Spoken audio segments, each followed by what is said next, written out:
Takže ahoj, vítám vás u... Um, ahoj, vítám vás u prvního dílu ze hry World of Tanks. Já jsem Čech a to první video, jak jsem natáčel, jak už tam je, tak to si nevšímejte, to si radši ani nepouštějte. Zkoušel jsem natáčet přes Google+, ale strašně se to seká, takže to natočím znova. Tak, začneme. Takže u toho tanku charakteristiky. Výdrž 1500 HP. Skvělý. I když mohli by mu to zvýšit. No, uvidíme v příštím peči. Rovnou přiskočíme k pancíři, což je pancíř korby. 102 mm, to je tady to vepředu. Tady to je toho tanku takový hodně velký weak spot. No, ten má weak spoty všude. Ne, sem vás prorazí všechno. Všechno, s čím se potkáte. Jednou, dvakrát se mi stalo, že jsem něco dingnul, ale to byla penetrace 50 minus. Takže tady vás prostřelí všechno. Z boku je tady to. To bych řekl, že jaksi je no špatný taky. A pak tady je ten zadek, ta záď. To je hrozný, to má 51 mm. Tady to nedinglete nic. Nic lauter, nic, to vám garantuju. Pancíř věže 279.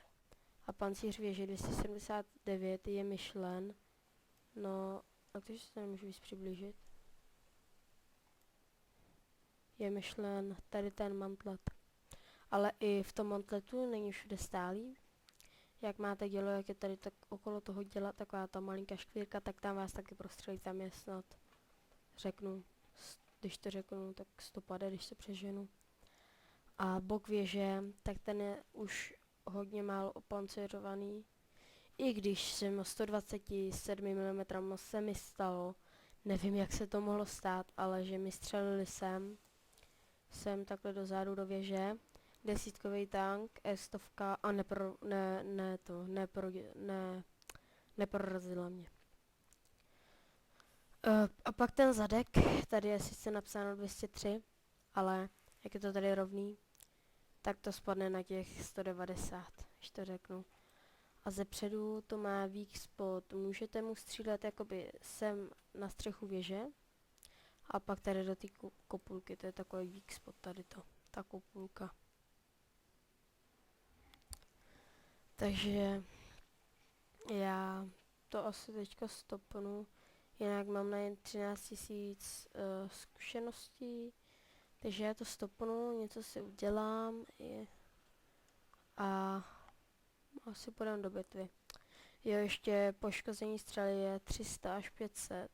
Takovej zlatý střed je těch 400, nedával jsem tak okolo těch 400, no. Méně než 300, víc než 500 jsem zatím ještě nikdy nedal. No skoro ani 300, ani 500 jsem ještě nedal. Průbojnost je 310, což je dobrý. A akorát, že tady to není těch 279, tak se tady udává tady, takhle třeba tady. Protože je to víc. Protože tady mám penetraci 310, tady to má 279. A když jsem úplně stejnému tanku to střelil jsem, tak se to odrazilo. Takže je to takový proměnlivý pancíř. Jinak jsem Digi a pak to někdo poznal. A na ten kanál jsem zapomněl heslo, takže natáčím na novém kanálu, no. Jo, no a v příštím díle vám ukážu tady toho hezkýho Shermana. Ale jdeme sem, tak já to stopnu, kouknu se, jak dlouho nahráváme a půjdu do bitvy, takže v bitvě za chvíli. Jsem zpátky a je to desítková bitva, jinak zapomněl se zmínit, že tenhle ten tank stojí 12 000 goldů, ale já ho dostal od VGčka jako dárek. Nevím, asi, že jsem se ho natáčel videa předtím. No a je to tady, jak vidíte, jsme proti desítkovým tankům, proti desítkovým artilériím no jsou tu i 8. A nedivte se, že s tím tankem normálně potkám 10. Tu ten tank nemá omezený matchmaking jako většina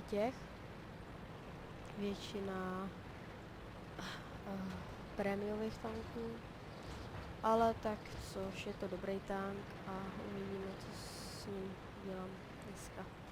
Jinak asi natočím ještě video na Minecraft a se můžete taky koukat. A tady právě nám prodal AMX 50-100. Hned to dostanu od i z 3, i z 8 a i z 3. A i z 3 jsou, vidím,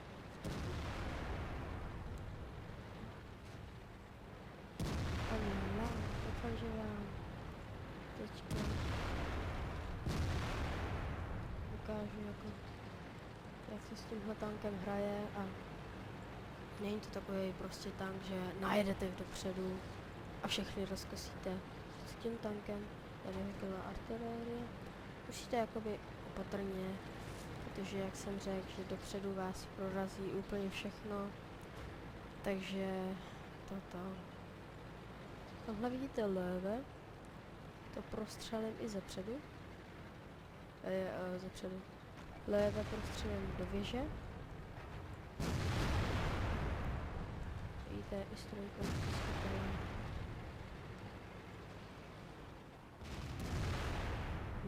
Pardon. Tady jsem trefil toho mýho, potom moje. Levé prostřelím i do věže. No skvělý, takže tady to je prodělávka.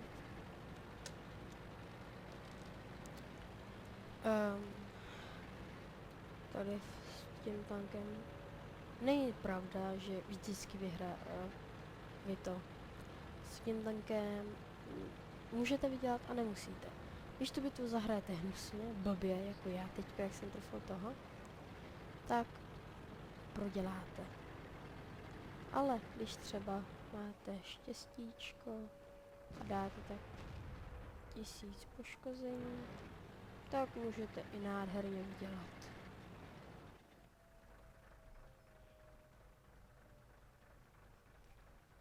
Takže to je takový, co bych řekl.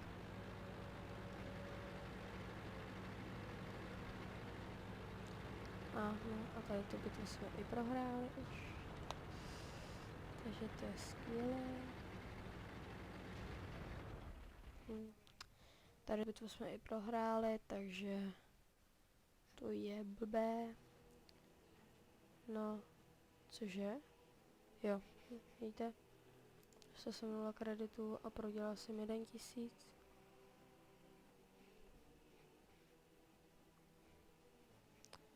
Takže já to stopnu, kouknu se zase, kolik nahráváme a objevím se zase v další bitvě s tím tankem.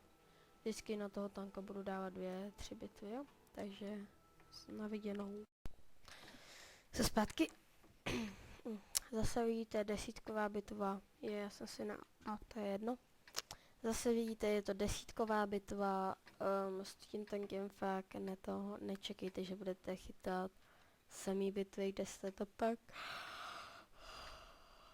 Pardon. Omlouvám se, jsem dneska nějaký unavený. Let's go! Tak pokud se nemýlím, což asi se nemýlím, protože jsem moc rád, takže máme prázdniny. A za ty prázdniny bych chtěl vydat aspoň 6 dílů z Minecraftu, tak to natočím hned po sobě. No i když 6 dílů to asi nedám, protože nemám žádný peníze. Ne, z vodka čekuji tak 2 díly, ty prázdniny. A z toho z Minecraftu čekejte hodně videí, protože ten budu po dlouhé době hrát. Jinak mám 1.6.4, což je nejnovější verze zatím, myslím. Nebo jestli už teďka vyšla 1.7, to nevím, ale Minecraft mi psal, že na Face, že Perej to že bude dneska 1.7.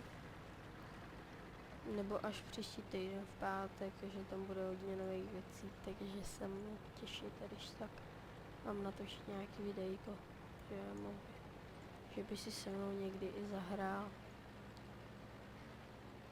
Ale to se ještě musím zeptat, že to nevím jistě. No, co je to 1. Hele,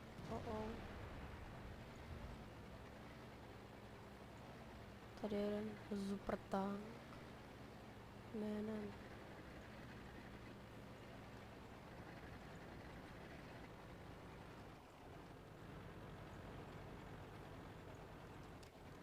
ne, už mě vidí. Jménem I7.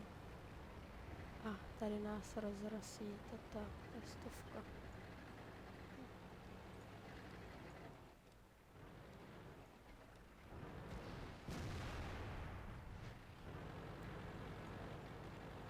Moc.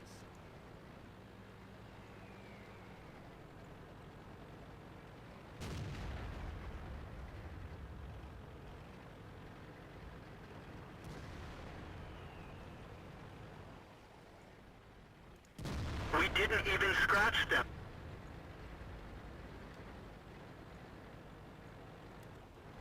Ding.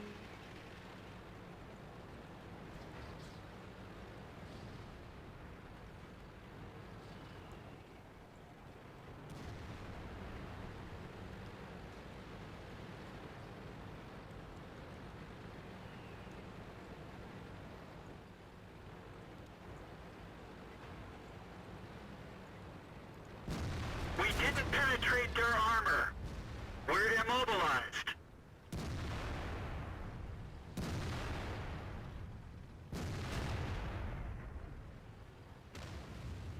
Track repaired. Drive on.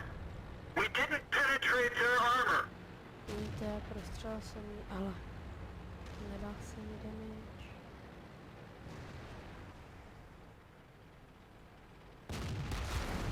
That one didn't go through.